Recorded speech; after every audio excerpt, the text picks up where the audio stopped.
La Tana dei Goblin di Imperia presenta il gioco Shooting Star dei nostri concittadini Valerio Zini e Isabella Amoretti.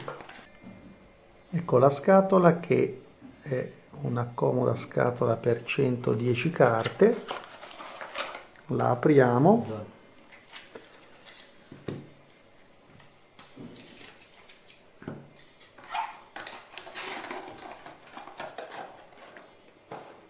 E dentro troviamo le carte dei giocatori, che sono 9 per 5 giocatori.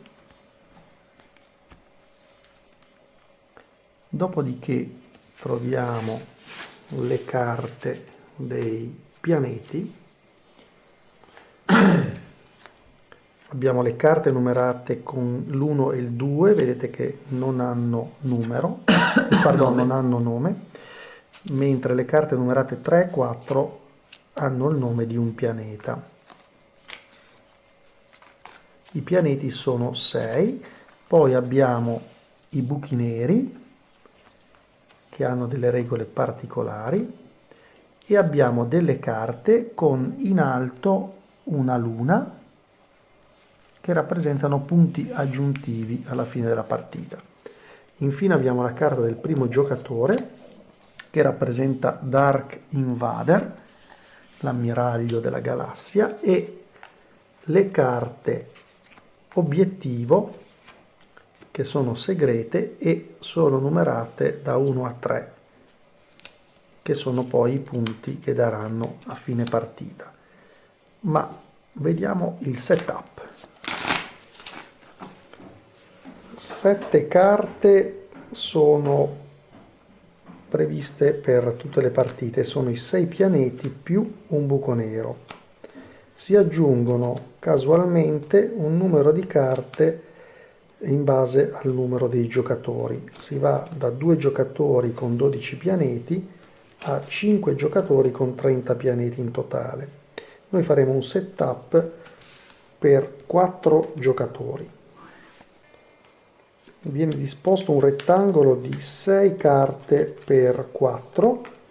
L'unica limitazione in questo setup è che 2 pianeti oscuri non possono essere vicini orizzontalmente o verticalmente. Esatto, questo non è consentito.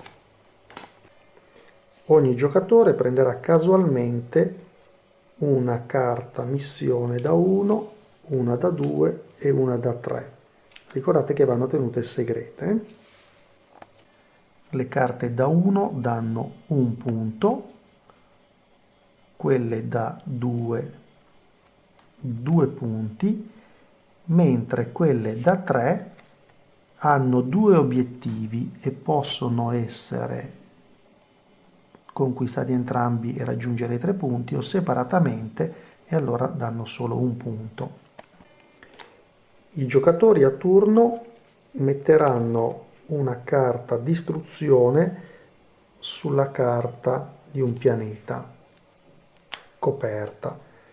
Solo al termine del giro di tutti i giocatori le carte verranno scoperte contemporaneamente. Vediamo come devono essere girate. Vedete che le carte possono essere messe nei due sensi, però devono essere poi girate, ecco, in questo modo. Vediamo cosa può succedere. Ecco che si scoprono le carte contemporaneamente e le azioni si svolgeranno in base all'ordine dei numeri che vedete sulle carte. Quindi la carta col numero più alto verrà azionata prima fino all'ultima carta col numero più basso, che è la numero 1. Delle 9 carte in possesso dei giocatori, 7 sono carte che distruggono o comunque riducono la forza del pianeta in base a uno schema più o meno simile a una battaglia navale. Per esempio, questa carta, ridurrà il pianeta in basso e quello in alto, anzi ridurrà quello in basso a 1, mentre quello in alto non avrà effetto perché è un buco nero. Se questa carta fosse piazzata adesso, il pianeta col numero 1 verrebbe preso dal giocatore e rimarrebbe uno spazio vuoto. Viceversa, se ci fosse stata una carta col numero 3, ecco il caso in cui abbiamo una carta col numero 3, viene prelevata e viene messa al suo posto un'altra carta, viene posta una carta col numero 2. L'altra carta è stata conquistata dal giocatore e varrà i punti a fine partita. Nel caso in cui una carta colpisca un pianeta su cui è presente un'altra carta, come dicevamo, si svolge prima l'azione della carta col numero più alto. Nel caso specifico la carta numero 3 colpisce la carta numero 2 che viene presa dal giocatore e la carta numero 3 che viene anch'essa presa dal giocatore. Quindi il giocatore verde ha ottenuto due carte, la carta pianeta che va nel mazzo delle conquiste, mentre la carta dell'avversario va nel mazzo dei detriti spaziali. La carta scudo è una carta difensiva. Se un avversario colpisce la carta scudo, come in questo caso, la carta dell'avversario non ha effetto neanche sull'altro pianeta e viene presa dal giocatore che ha usato lo scudo e messa nelle carte nel mazzetto dei detriti spaziali. La carta distruzione numerata col 7 ha la particolarità di colpire il pianeta su cui si trova e di farlo scendere di 2 livelli. Quindi è possibile, per esempio mettendolo su una carta numero 2 o numero 4, conquistare direttamente il pianeta, quindi distruggerlo e metterlo nei propri obiettivi. Ora vediamo un caso particolare. La carta colpisce 2 pianeti, il numero 2 viene ridotto a 1, il 3 viene distrutto e quindi se ne appropria il giocatore e si piazza la carta numero 2. Stesso caso, ma con 2 pianeti che vengono colpiti, uno viene ridotto, no, viene conquistato e poi sostituito, un altro viene preso e non sostituito perché si tratta di un pianeta con l'1 e col 2 e in questo caso vedete che il buco nero rimane isolato, solo in questo modo può essere conquistato. La regola vale per ogni carta perché in questo caso la carta numero 2 viene ridotta, la 1 viene conquistata e il pianeta 0 rimasto isolato viene anch'esso conquistato. Il gioco termina in 2 casi, uno quando le carte rimaste sul tavolo sono in numero uguale o inferiore al numero dei giocatori. Qui vediamo che una carta viene distrutta, si giocava, abbiamo detto in 4, sono 4 le carte rimaste, quindi il gioco termina. L'altro caso è quando si sono giocate 7 carte. Quindi quando ai giocatori rimangono 2 carte il gioco termina. Ed ora vediamo come si contano i punti. Allora, contiamo i punti cominciando dalle carte dei pianeti che valgono 1 punto ognuna più 1 punto per ogni luna.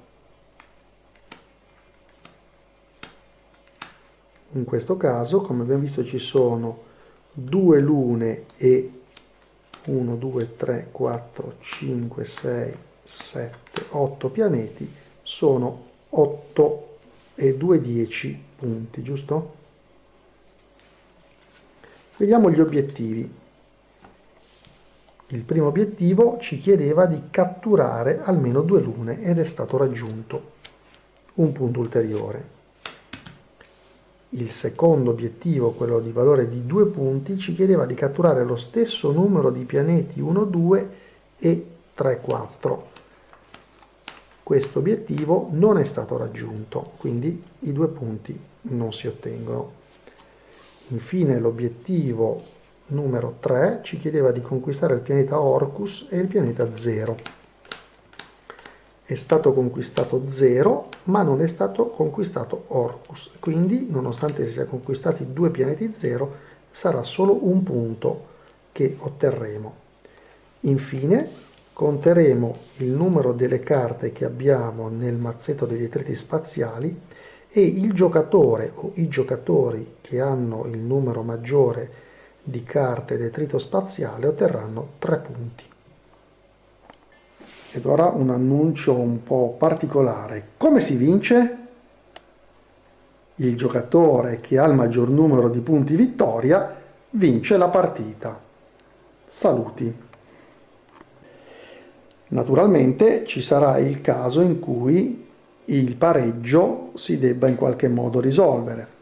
Il primo caso si risolve vedendo chi ha conquistato più pianeti. Invece, se c'è ancora un pareggio, sarà chi ha conquistato più lune il vincitore della sfida a Shooting Star. Richiedono del montaggio queste cose, secondo me. Sì, sì. In definitiva un gioco che ci è piaciuto, è un gioco che non dura più di 15-20 minuti, si può giocare fino a 5 persone. Si apprende rapidamente, le regole sono scritte in modo chiaro e c'è veramente molta interattività, quindi ci fanno delle belle cattiverie. È consigliato quindi da Gianconiglio.